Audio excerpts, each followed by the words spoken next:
All of this is why I think the prosperity gospel becomes so persuasive. Are you preaching that American prosperity gospel? He said, no, Jesus was not born in America.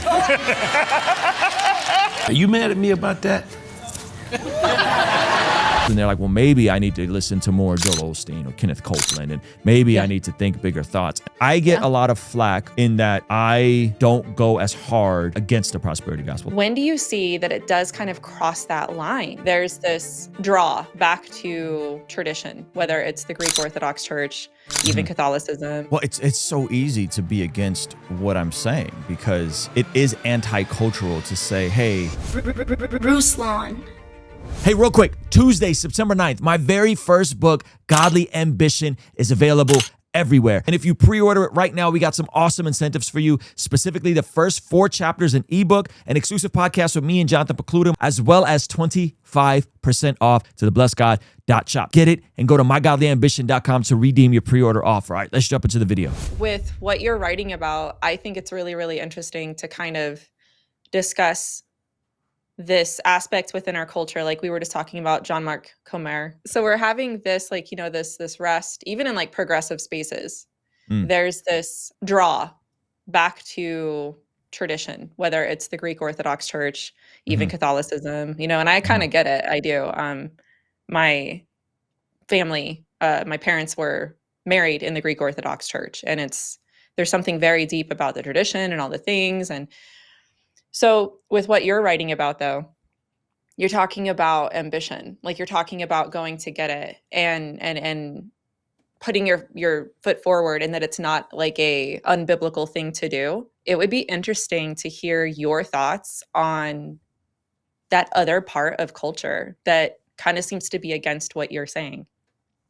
Well, it's so easy to be against what I'm saying because it is anti-cultural to say, hey, there's a way that you can build a life that blesses God, that helps people lead your family well without losing your soul.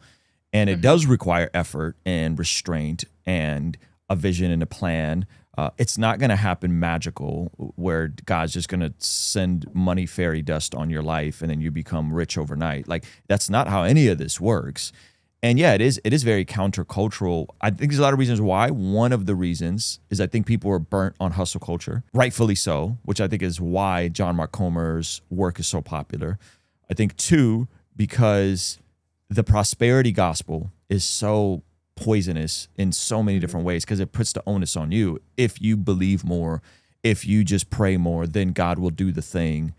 And I think that's awful because there are people that believe and don't get their healing and don't get their miracle, right? And to just put that on them, I think is unhelpful. And I also think that this might be even probably the most controversial. Have you seen did you watch the Jubilee Surrounded 20 verses 1? Oh, I've seen a few of them. Which one are you referring to? So Patrick Bet-David, who I'm not like fully endorsing everything he does in his life, but he just did one capitalist versus 20 anti-capitalist. Oh, and yeah, okay. I'm gonna react to it. And the degree of just utter communistic Marxist thinking that's crept into the church with regards to themes around finances, private property rights, work ethic, is so bad. And I'm not just talking about progressive circles. Like I'm talking in evangelical circles, right? Just this disdain for anyone that has done anything significant, that they're bad, that they're evil. And in the video, I mean, it's very revealing. He offered multiple people jobs. He offered multiple people to get treatment, that specialized treatment that they couldn't afford if they went and saw a solid psychologist. And like people just turn it down. So I think there's also a disdain for the free market system, which has its own issues and has its own flaws. And I think some of that has crept into the church, not just in progressive circles, but like in regular evangelical circles where people were just angry. 100%. Yeah, it's interesting because, you know, my background, my wheelhouse is New Thought, right? And that's at the beginning of like the capitalist boom in America. And yeah, right, the prosperity thinking, like Napoleon Hill. You have MLMs, business gurus, you have people that are using these positive thinking techniques that worked. You know what I mean? Like it actually worked, but along with it, you're having kind of like this pseudo spirituality go along with it. That's a whole other thing. But the overall mentality I agreed with when it came to especially being in America, in a country where you have so much opportunity to grow, so much opportunity to build a business, to do whatever you wanted. I totally took that for granted. Like as a kid, as an adult, I see it so differently now. I'm like, man, I can do whatever I want. Like this is so great. If I believe it, I can do it, and kind of thing, you know. And so there's that's in the water in America. But I see what you're saying though, with all of that stuff coming into not just America, but the church, because it's looked at as a virtue to kind, yeah, you know what I'm saying? Like it's looked at as a virtue, like, wow, look at all that I do. Look at all the things that I'm giving and helping all these people. What would you say to, because what I see is, it's a strong word, but almost like a victim mentality. Because here's the problem. Tell me what you think about this, Ruslan. So I see this, and I'm an observer. I like watching people, and then I might, say something or do something. But I watch for a long time, and here's a pattern that I'm seeing is that we're in America. We're talking about ambition, right? And then we'll talk about the difference between the two, because I want to ask you about that too. But you have this ambitious mindset, and a lot of people in whatever group that they're in, no matter where they're at in America, and they say, I want to be this. I want to be a CEO. I want to be a rapper. I want to be a YouTuber. I want to be, a doctor, whatever, right? But then you have this other group saying, no, no, no. You don't want to be a CEO. Those are the bad guys. They just make money and they're greedy, right? You don't want to be this capitalist freak. So stay here, right? Okay, so you have this tug in this pull because you think that it's a vice to become successful in America, because then you're going to be rich, and then you're going to be pushing these other people down, and there's this constant tension. What do you say about that? Because I think it creates like a victim mentality, but what do you think? Well, I think the frame of everything you described is a zero-sum game. So the view that in order for someone to make a profit, that someone else is losing somehow, right? And I just don't think that that's how the broader value system works. Like if I'm buying something, that doesn't mean that I'm somehow the victim and I got exploited and the person on the other end of that is coming up and got pulled one over on me. Like those are generally like those products, especially today, would be like, that's a scam, or they'll get blasted for bad reviews, right? So I think one, it's just a zero-sum mentality of like, hey, someone doesn't have to lose in order for someone to win. That doesn't mean that everybody's always going to win, but I think foundationally that like that's a huge crux. And so my opinion is people are going to go after something that they aim at. And if they don't aim at anything, then they're going to hit it all the time. And that is just uncomfortable for people. And then when you add the spiritual component to it, then we're pulling verses like 1 Timothy 6, for the love of money is a root to all kinds of evil. But we're removing it from 1 Timothy 5, which says, he who does not provide for the needs of his family, specifically his immediate family, has denied the faith and is worse than a non-believer. That's in the context, by the way, of a church welfare system that's taking care of widows, right? As in, take care of your own widows and your own elderly. The widows that are young that can get married, let them get remarried. And the widows that no one can take care of, that's who the church is supposed to care for. So it's this really interesting layout that Paul does. And so I think what's happened, and I'd actually like to hear your thoughts on this, I think people think that that's easy.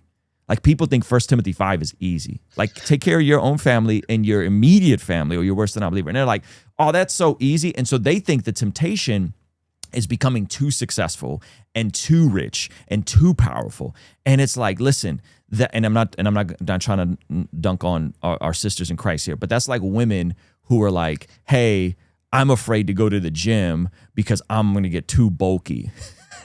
It's like, or guys that are like, I'm afraid to go to the gym because I'm gonna get too jacked and too vain.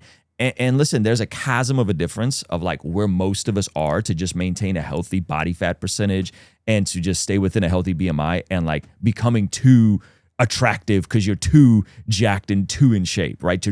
There's a chasm of a difference. So it's like assuming that it's easy. That's not easy. It's not easy to say, hey, I have enough to provide from my family. And by the way, take in my mother-in-law if I need to, or take in my sister-in-law, or take in my niece if I have to. Like, that's not easy to do. That's actually difficult. Yet that seems to be the standard in scripture in terms of how every one of us live. And so that then creates this weird, like, well, y'all think this is easy. Like, nothing about being a provider of a household is easy. It's actually very difficult, especially in the climate that we're in today with wealth inequality, AI, jobs getting automated, jobs getting sent overseas.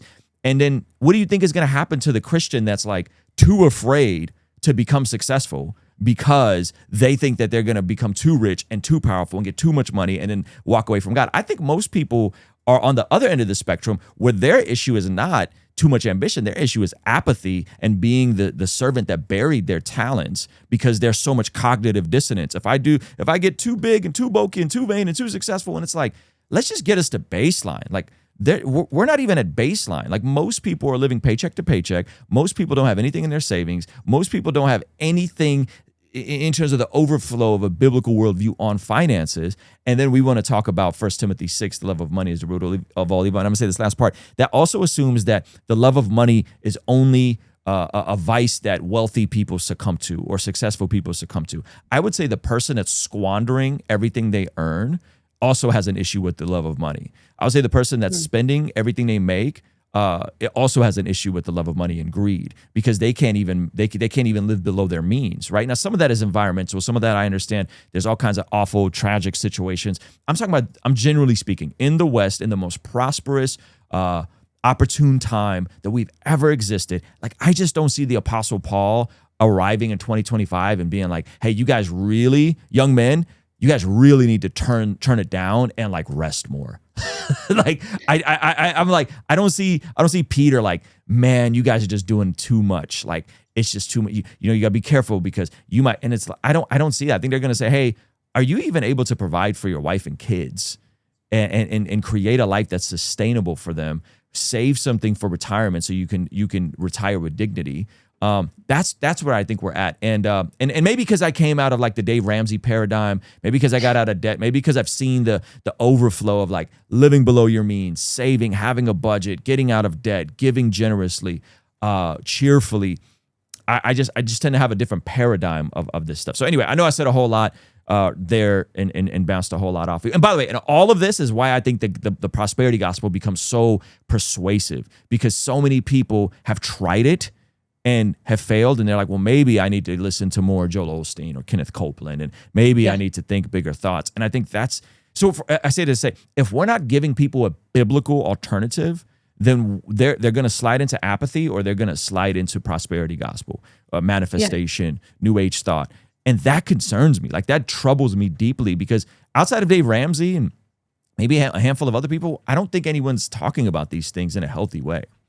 It's a very interesting angle that you're hitting on, because it's a spiritual aspect to it. Because I remember taking a class in seminary, and you read such interesting and sometimes really boring like books in seminary. One of them that my professor kept talking about, it was a political, was it political science?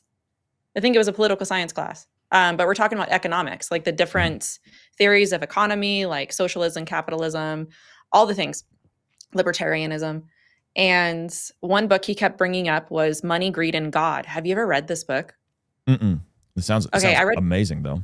It really is, because you're talking about a spiritual aspect of it, but everything that is aligned with God is aligned with truth, right?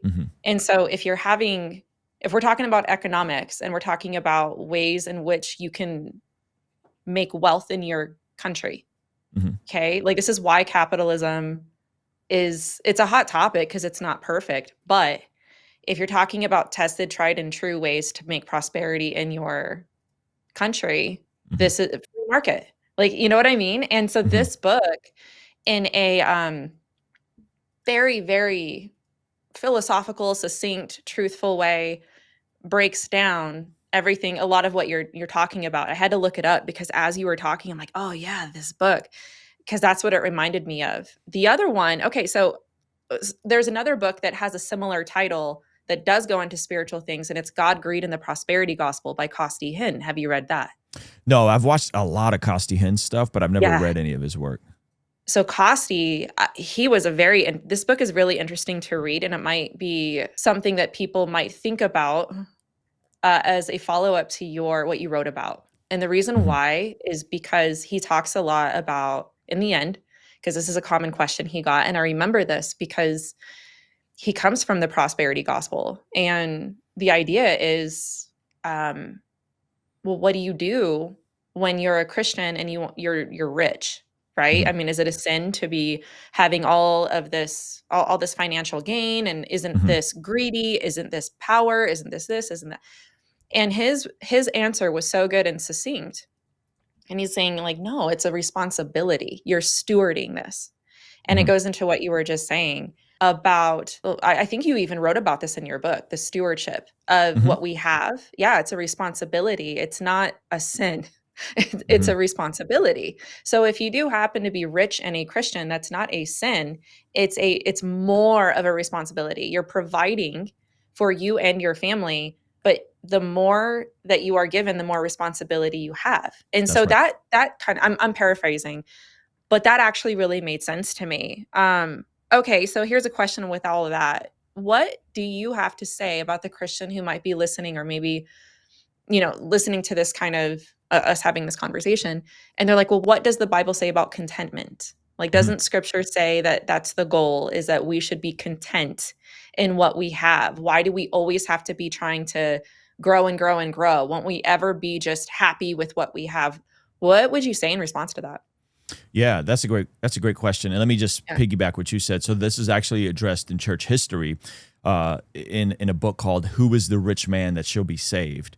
A book by Saint Clement of Alexandria. And because what was happening is that all of a sudden there was wealthy people that were coming to faith, and they were trying to process, well, what do you do with all these folks that are coming to faith? And it was, this is, I think, the first century ish. Someone would correct me on that if I'm wrong. But yeah, this is pretty early that the church church history was dealing with it. Yeah. So I think contentment is the launch pad to godly ambition. I think contentment is the frame in which we can move towards stewardship. Right? Because if you're not content with what you have, that means that you're already lacking gratitude, and gratitude tends to be the rocket fuel to actually grow in stewardship. Because me, as someone that worked with adults with developmental disabilities, right? That was my last, like, quote unquote 9-to-5 type job. When we went through a financial transformation and paid off a lot of debt, I was not a YouTuber. I was not a rapper. I was not doing anything special. I was working a regular job with adults with developmental disabilities. My wife was working a regular job. I think she had 2 jobs at the time. I think she was working at the city of Vista and working at U.S. Mailing House, 2 part-time jobs. And I was trying to get the music off the ground on the side. And so that contentment becomes the launch pad into trying to improve the things that God has already entrusted you with, right? So again, I always go back to the parable of the talents, right? One has 5, one has 3, one has 1. And I think when you see yourself as someone that has been given gifts, talents, visions, dreams, ideas, ways to solve problems, you see yourself as someone like that. I think the launch pad to that has to be contentment. So I don't think that these are in opposition, because I first have to be okay with saying, hey, if I never make any more money, I never do anything special, am I happy with what God has for me? And I would say, if you are, that becomes the launch pad to say, okay, now in that, I want to manage what God has given me to be the optimal steward of the time, talent, and treasure. And so I think these things are complementary. I don't think they're in contrast or in contradiction. And usually we like to go of one of 2 extremes, right? Like we naturally go to like, oh, it's one or the other. Like I either got to always put my head down and grind, or I have to go and just be super content. But the scriptures in Proverbs 6 talks about this gazelle intensity that Dave Ramsey talks about, right? And in Proverbs 6, it describes someone that has went into debt. They've made some bad decisions.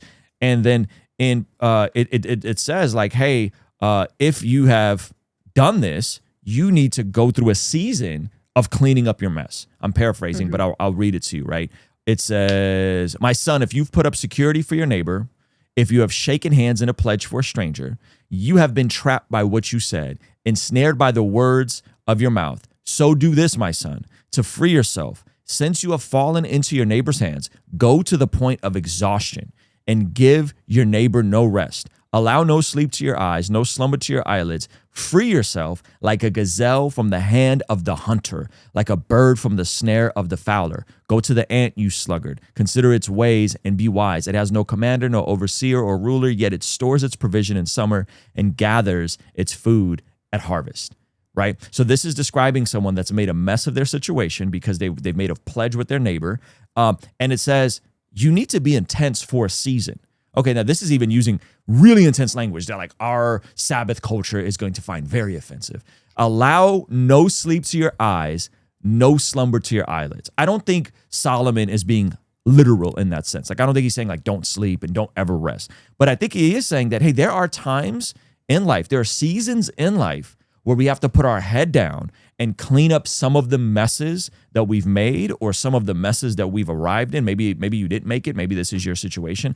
And that season is going to be different than a season when, I don't know, me and my wife are having a baby. I think I told you this, right? We have a baby coming in November, right? So like, that's a different season. Like when my wife has a baby, I'm not traveling. I'm not speaking. I'm not promoting a book.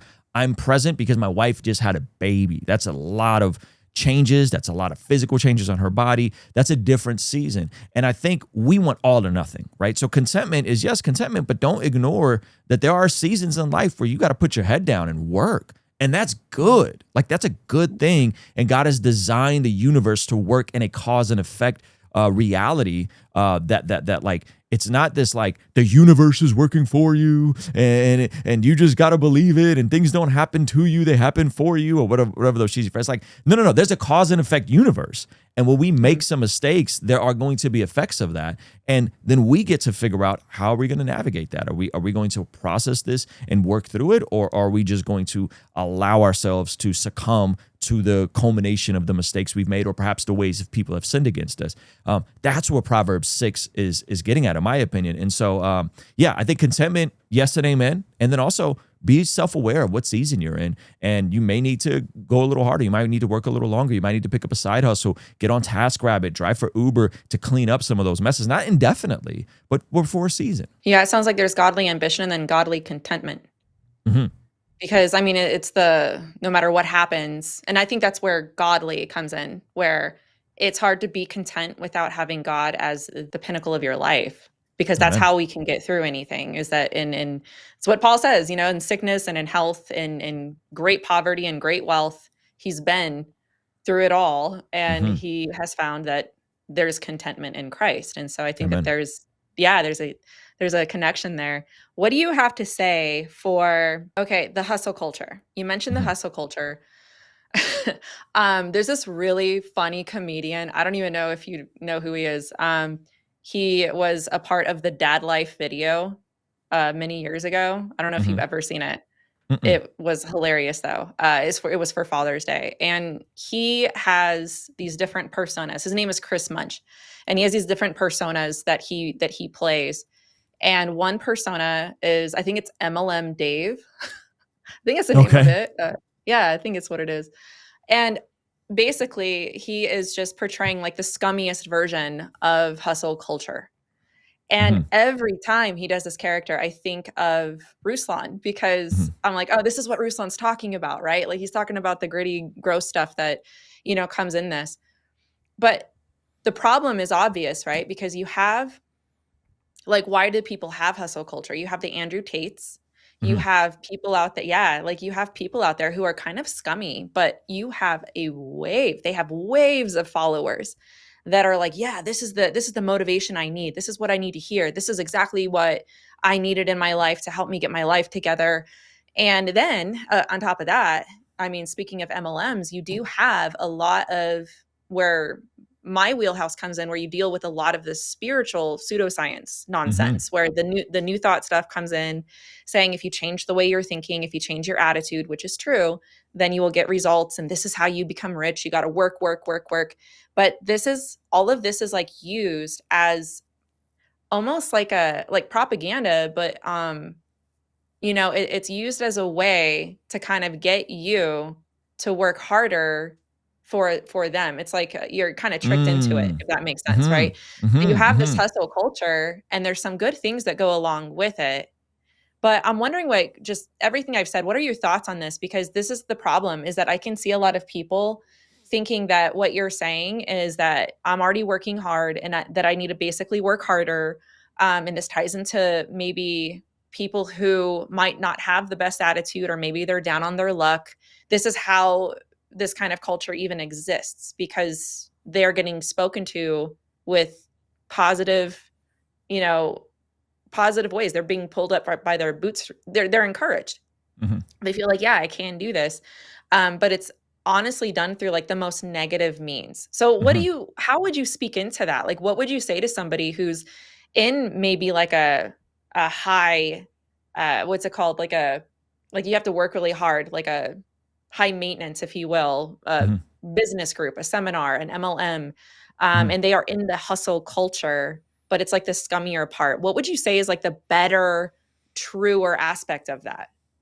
Yeah, I think of 1 Thessalonians 4, where Paul says, make it your ambition to lead a quiet life, working with your own hands. That's the word ambition there. That's what the whole book is based on. It's a different word for ambition than the selfish ambition that's described, which is like a self-striving, cutting ambition. Erithia is the Greek version of the selfish ambition, and then this is like a filiomote ambition, which is an ambition that serves other people. So Paul says, make it your ambition to lead a quiet life. And then he says, he makes it his ambition to preach the gospel where others haven't. And then the other time he uses it in the New Testament, he says, I make it my ambition to please God, right? So those are the three times the godly ambition is used. So I think my question for those folks would be like, are you trying to, are you being driven by selfish ambition, or are you being driven by godly ambition to serve other people? Because if I'm what being if they driven say they're doing godly ambition, but it's actually selfish? Like, what would you say? So I would say working with your own hands, right? I think this idea that like becoming successful is going to be easy if you just find the shortcut through something like an MLM is just not true. This is what I mean. The people that are actually going to become the most successful in this next season is not going to be guys who are selling some sort of MLM type product. The most direct path right now is actually going to be in the true collar jobs or the blue collar jobs that can't be automated, right? So this idea of like, hey, I'm down on my luck, I'm struggling, so therefore I'm going to go join Herbalife, and that's going to be my way out. That's actually not it. Like, you need to go develop some blue collar skills, whether that's plumbing, whether that's welding. I got a friend of mine who retail. I got a friend of mine who he was a stay-at-home dad. I had him on my channel. I'll try to link it. He was a stay-at-home dad, and they were really struggling. And then he went and did this program at a local 16-week certification program. And he is someone that climbs the electrical lines, works for our S.D.N.Y, making multiple six figures, right? Wow. That's going to be the pathway that has a sustainable career that is not going to get replaced with automation and AI. So it's actually the opposite. Like this idea that like you're just going to go sell Herbalife and that's going to be your pathway to become wealthy or stable or financially, it's just not true anymore, because so much stuff is getting automated so quickly, right? And so I think they're looking at it totally backwards if you think that like you don't need to have skills you can do with your hands. Like I think that working with your own hands actually says a whole lot, and there's something to that. So it's like, what can you do with your own hands that cannot be automated? And if your job is just trying to sell a product you don't really believe in, and worse, sell an opportunity, which is much of the MLM world. I don't want to hyper generalize too much, but it's actually the money is in selling the opportunity to get rich, not the actual product to make money on. I think all of that is completely backwards Very correct. to what we see in godly ambition. And so I've succumbed when I turned 18, I got recruited to a MLM. I succumbed to some of that sort of stuff. And I just woke up one day and was like, why am I selling something I don't believe in this opportunity? And I don't really even, let me figure out how to like be an artist and sell my music instead, right? Like, I think that's a more direct path. There's like a product that I could stand by. It's like, I made this CD. Would you please buy it for $15 versus trying to sell something that I didn't make? So yeah, the negative aspect, I think, is preying on people and selling them an opportunity that this is a shortcut to getting wealthy. And there are no shortcuts to getting wealthy. That is not how it works. Unless you get lucky. And then if you do, you really don't want that because your character is not going to be caught up to handle getting rich quick overnight, right? So there is no shortcut. And I think that's the MLMs, they sell you a dream and a hope that this is the surefire way. And then you end up selling more of an opportunity to other people. You then sell the dream and the hope to other people if you're going to become successful at it, not the actual product. So I don't know if that answers your question. I know I just said a whole lot there. No, that's good. Yeah. So this is the one thing that really jumps out at me about this whole topic is that there's always like sidelines, right? I mean, I like to think I have a pretty eccentric family because, you know, I was a semi-professional artist for years. That was my bread and butter before YouTube. And then I'm on YouTube, which is really fun. You know, getting degrees in multiple things. Like there's so many hats of interests, so to speak, that we wear. My husband's a hot air balloon pilot. And I love America. I love that we can like do this, right? That I'm interested in this and I can make a way to make it happen and maybe even make funds from it. If it's a hobby, great. But here's my question. So with all of the opportunity that we have, when does it cross the line to become selfish? Because here's the mentality that I find a lot of people have is that it's never enough. Like we're talking about contentment. This kind of, I think, undergirds this whole thing because with all the things that I have access to and the things that we do, I am so happy. Like I feel great. I love my family. I feel good that I can wake up every day and do what we're doing, but we're not rich, right? Like we're not wealthy. When it comes to giving advice about ambition, about going and doing something that you love and that you're good at, when do you see that it does kind of cross that line? Because I see people are like, well, I want to get here. I want to get here. I want to get here. And you know what it reminds me of? I remember one time there was another YouTuber, or they were on Instagram or something, and they were a Christian. And I remember them saying that this is like the ick factor. He didn't say those words, but that's kind of the way I see it. I call this the ick factor, that there's never going to be enough subs. You're never going to have enough followers. You're never going to have enough fill in the blank. And once you realize that you're on a hamster wheel, and if you are on that hamster wheel, you'll know it because you'll wake up every day just grinding. Like you don't feel right. It's icky. What would you say to somebody that might be struggling with that, where they're like, yeah, I'm doing what I'm good at and I like it, but I feel like I'm working on this hamster wheel to get there. Like how do you square that circle, you know, for people that might be struggling with that? Yeah. If that makes sense. No, that makes a lot of sense. I think the question becomes, is there a goal you're even working for? Or do you just like the process of trying to build something new, right? So I think like we were talking about the book and writing the book and all this sort of stuff, right? And it's like there is a process that some of us fall in love with regarding communicating ideas, regarding building something that hopefully helps other people. Some of us like it more than others.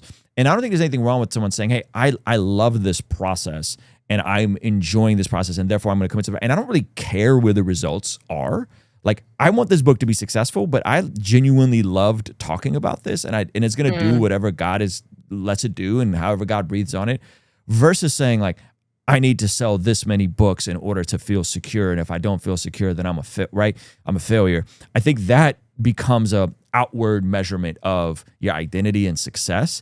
And like that stuff you just can't always control, right? You can't control the number of people that choose to opt in and subscribe to your channel. You can't control the number of books you sell. You can't control, right? There's certain things that we can't control. I think godly ambition and godly stewardship is saying, I'm going to do the inputs in an attempt to steward and be faithful by hopefully helping other people through the wisdom I've had, the scars I've developed, and maybe those will help other people. And then God ultimately breathes on the thing, right? Like God breathes on the thing and where it lands. Now, how does that practically look? I think for me, we have a very simple goal in terms of financially. I would love to be able to have a paid for home within the next 5-10 years. Like that would be a great goal for me, because the goal isn't more stuff. Like I don't need a bigger home. I don't need more expenses and responsibilities. Like I want to decrease my expenses so that I can increase my giving and my generosity and have more of that flexibility. So that's like a very specific thing that we've talked about. Before that, it was like, hey, we want to get to being debt free. Then we want to have 6 months of living expenses in the bank. So I think if people know, like, if you're aiming at these things, then you know that when you hit this, then cool. That's the thing you're aiming for. The issue is we don't know what we're aiming at. So what you do is you slide into more, when in reality, you don't need more. You may not need more. Now, again, I say having a paid for home to someone in Alabama or in Arkansas, they'd be like, oh, I did that last year. My home's worth $100,000, right? To say that in Southern California, that sounds crazy.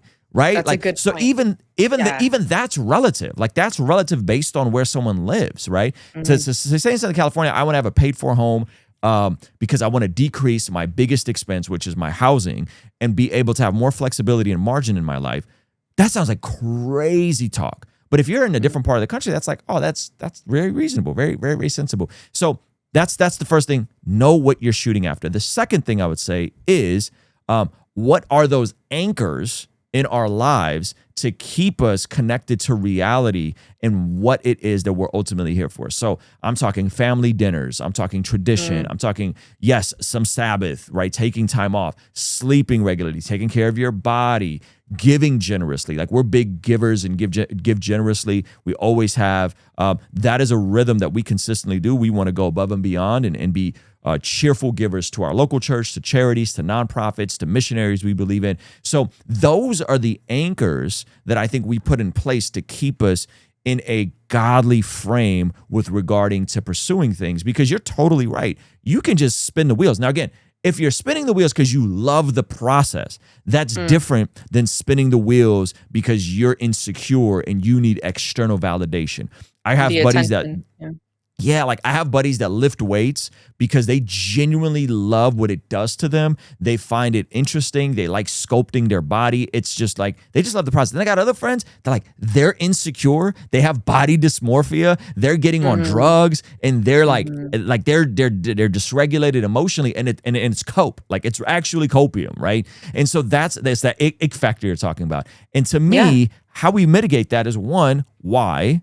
Why are we doing it? 2, how, those anchors. And then 3, are you okay with where you are right now, the contentment that we're supposed to have in Christ Jesus? And those are just some of the ways that I think about it. And so for me, like, what are you aiming for? I have a very specific thing I'm aiming for. I don't think it's crazy. And then on the other side, I enjoy some of the stuff I do, but I don't think that I'm defined by my external metrics, especially on YouTube. You know this, Melissa. We have peak months. And then it's like, whoa. And if I'm validated by my numbers and my external metrics or how many people say something positive or negative about me, oh man, that is an awful way to live your life. So those are just some of the things, as you pointed that out, I'm thinking off the top. Yeah. But I have one more thing for you that I think might be helpful to kind of tie it in a bow. But okay, so you and I were talking recently we were trying to get this scheduled, and I was like, yeah, I'm actually going through a season of, I would say, burnout, but I like it.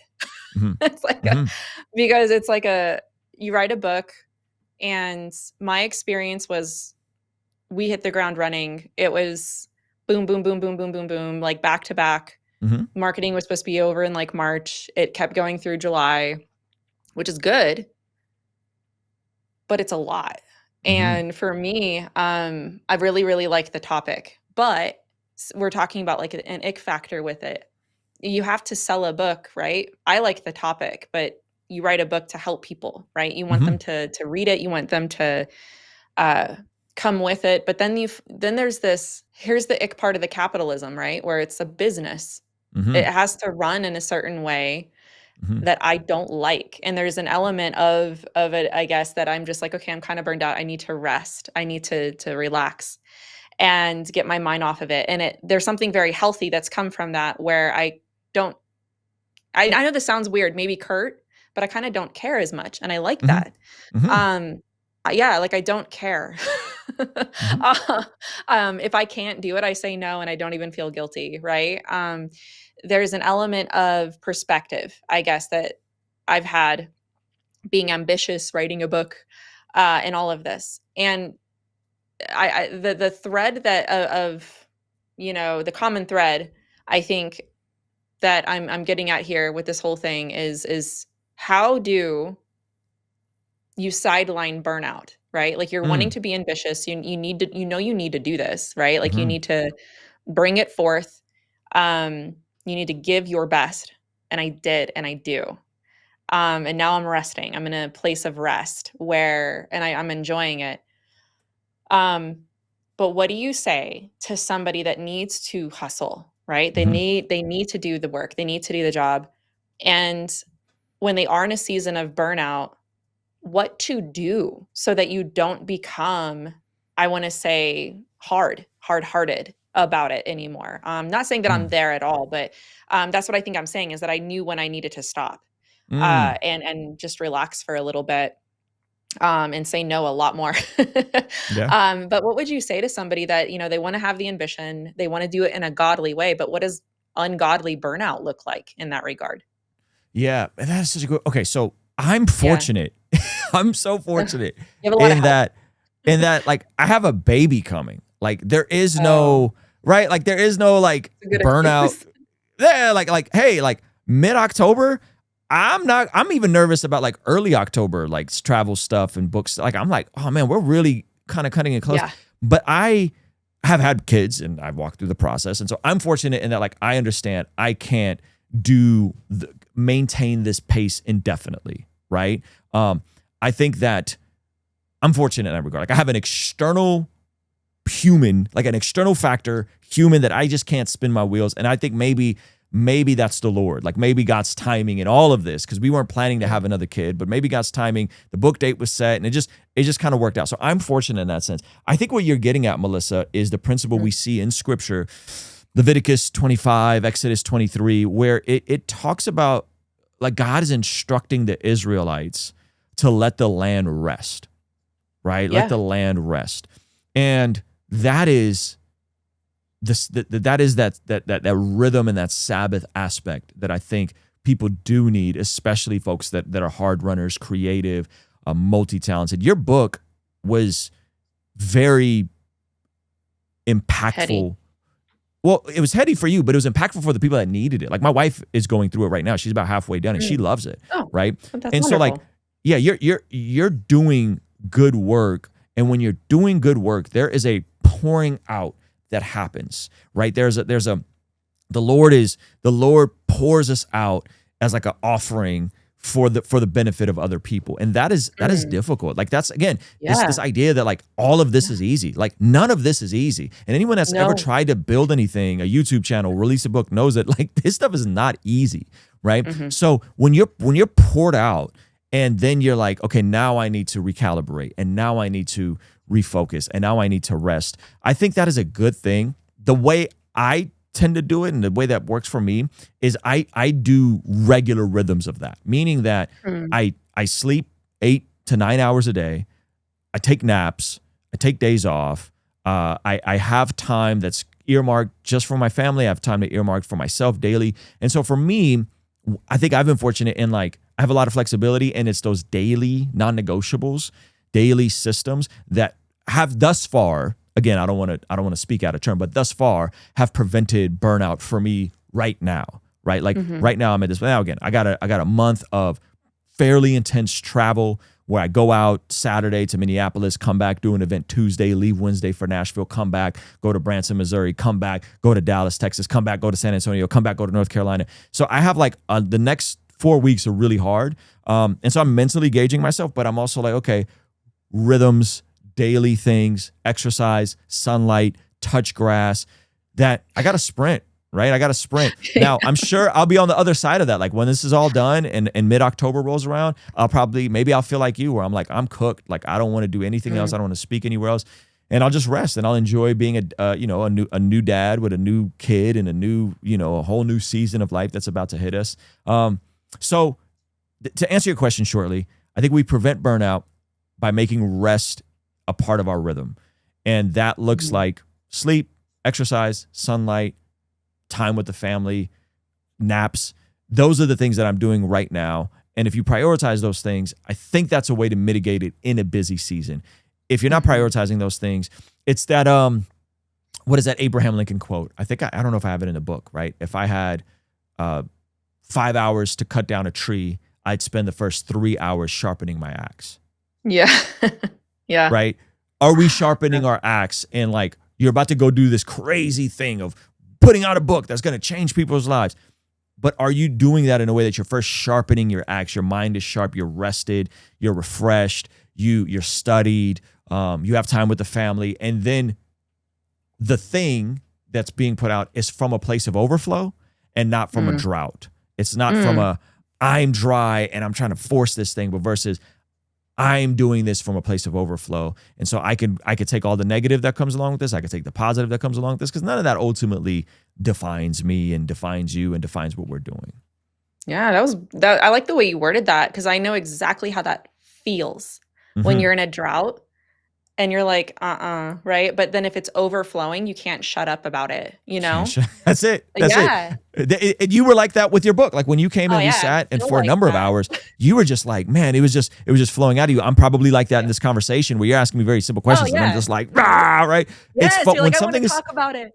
Yeah, when something's from an overflow. And I think, by the way, punchline, that is the overflow. The overflow is the premise of godly ambition and godly stewardship. Don't do anything. Don't try to fake like an expert at something that you're not. Like, I'm not Wes Huff. I don't talk about manuscripts. Like, I'm not Melissa Dougherty. I don't position myself as an expert of New Age and New Thought.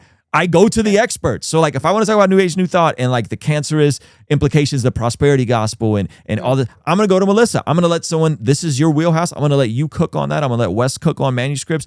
And that is another way to kind of protect yourself from like, people are like, do you have imposter syndrome? And I'm like, no, because I don't talk about stuff that I'm an imposter on. Like, I talk about what I know. And a lot of that is just like my life and my scars, and saying, how can I compress that for people and make it so what took me 20 years, maybe it'll take them 2 to 5 years. Dude, preacher Ruslan over here. Imposter syndrome is I'm so glad you brought that up. That is such a big issue. I think the workaholics need to hear this, right? Like everything that you're saying.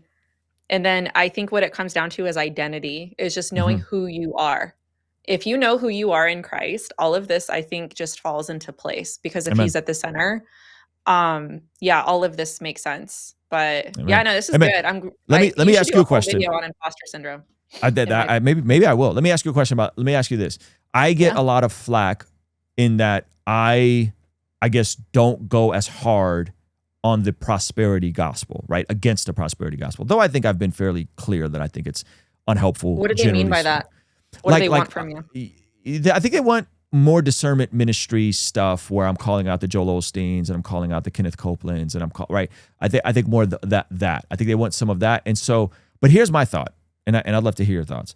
I think if we don't provide people a biblical alternative for prosperity and success, cause and effect universe, live below your means, become useful, develop some skills that the market deems valuable, save, give cheerfully. If we don't provide a framework that's a biblical framework, I think that is how the prosperity gospel continues sprouting up, and that is how people slide into apathy and disillusionment.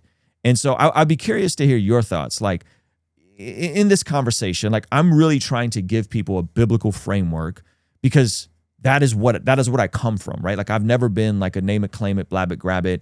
I'm just going to think it and it's just going to happen type of approach.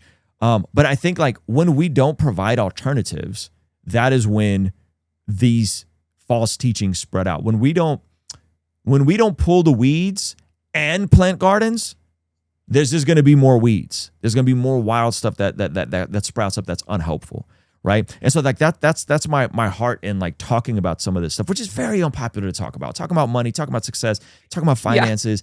It's so People are gonna come for ick. you. Yeah, it's so ick, right? But I think there's a strong dislike. I feel like I put a line in the sand where like I am not a prosperity gospel guy, but let's not pretend why the prosperity gospel is so pervasive in so many of these situations, especially folks coming from poverty, especially developing nations. Like this stuff is pervasive for a reason. And it's, in my opinion, because there isn't a lot of great biblical teaching on this sort of stuff. Mm-hmm. I think that there's a line to draw from how to be successful biblically Mhm. and responsible with it. But okay, so people give you a hard time because you don't cover the prosperity gospel like how they would? Like clarify that for me. I'm kind of hung I up th- on that.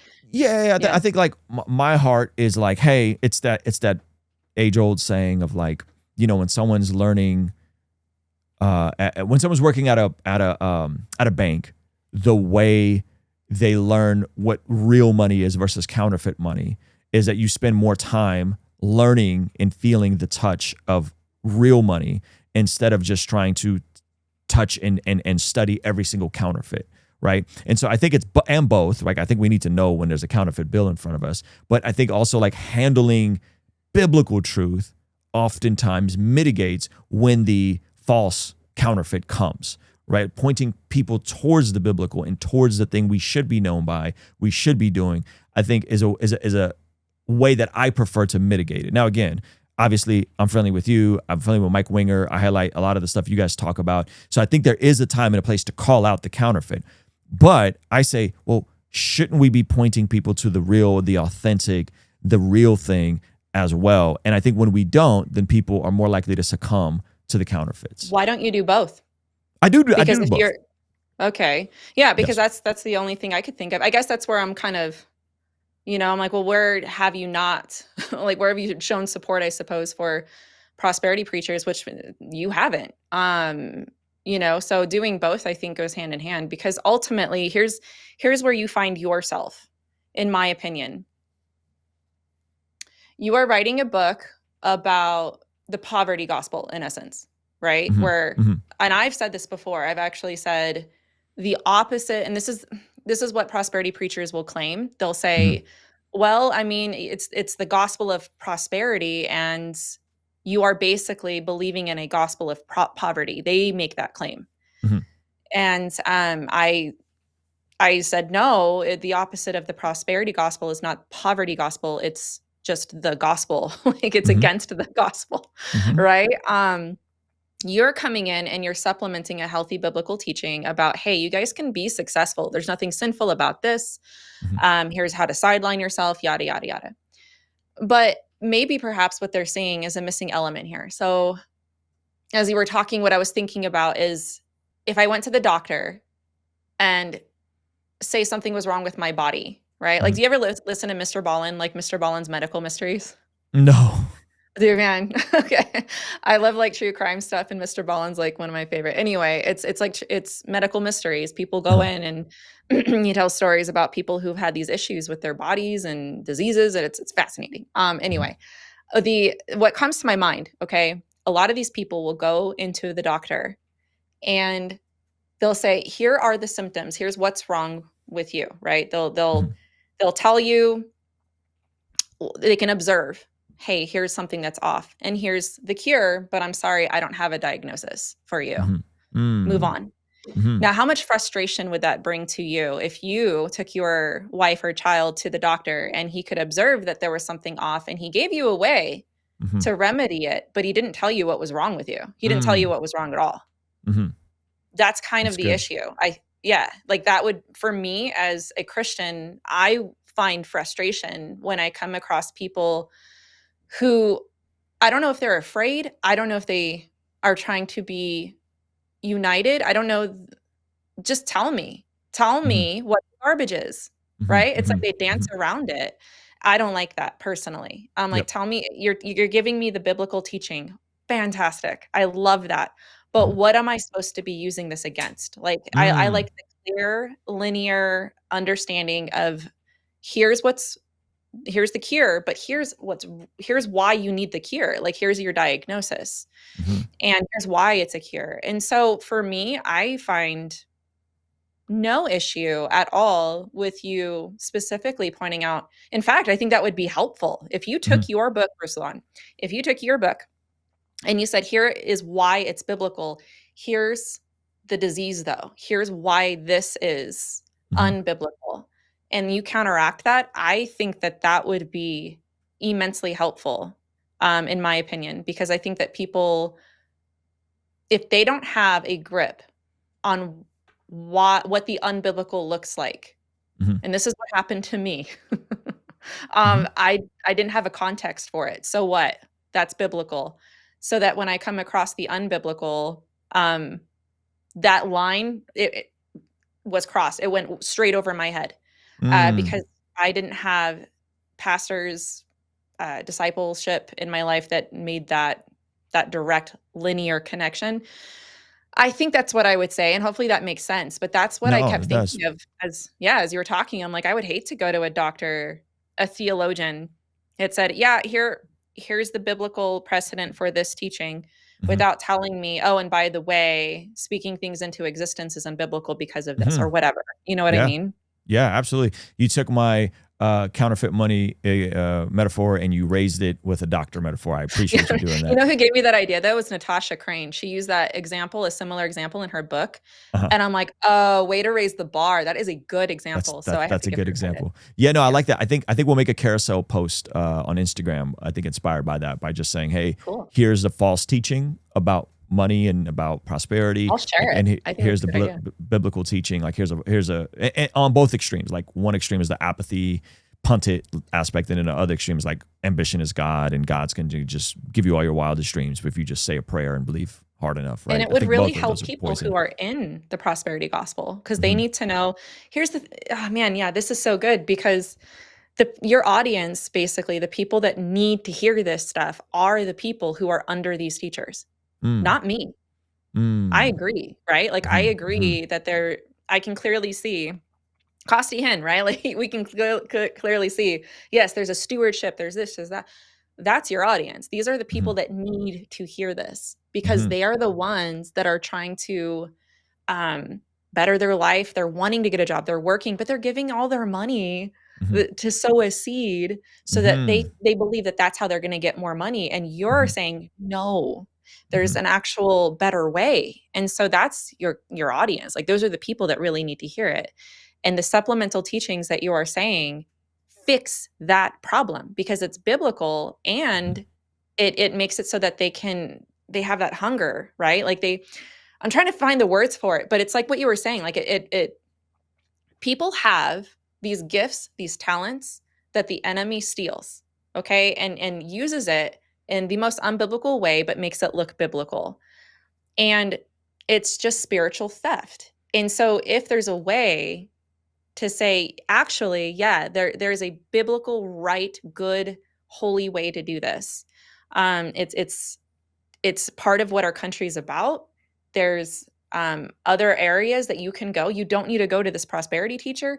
And not only are you telling them logically and economically that this isn't right, but you're also telling them this is spiritually wrong. So yeah. But I would disagree. I don't think that you're over here not talking about them, but I maybe I'll give you a little push and say, yeah, maybe you should kind of pin that one down, because you're writing a book that's basically against the prosperity gospel and this poverty mindset that they have. So yeah, for whatever it's worth. No, that's actually really helpful. Thank you. Thank you for clarifying that. Melissa, you're awesome. You're the best. Hey, thank you so much for watching this video all the way to the end. If you liked it, then hit the like button. If you liked it a lot and have a thought to share, leave a comment. If you are listening to this on the podcast app, make sure to leave a review, and you could even leave a comment over there. And if you want to watch another video that is recommended just for you, hit this video over here. Let me know if they nailed it. Also, you can partner with us monthly, which helps us out a lot in our monthly community, get access to early drops and all that kind of good stuff over here. All right, I'll see you over there. Peace.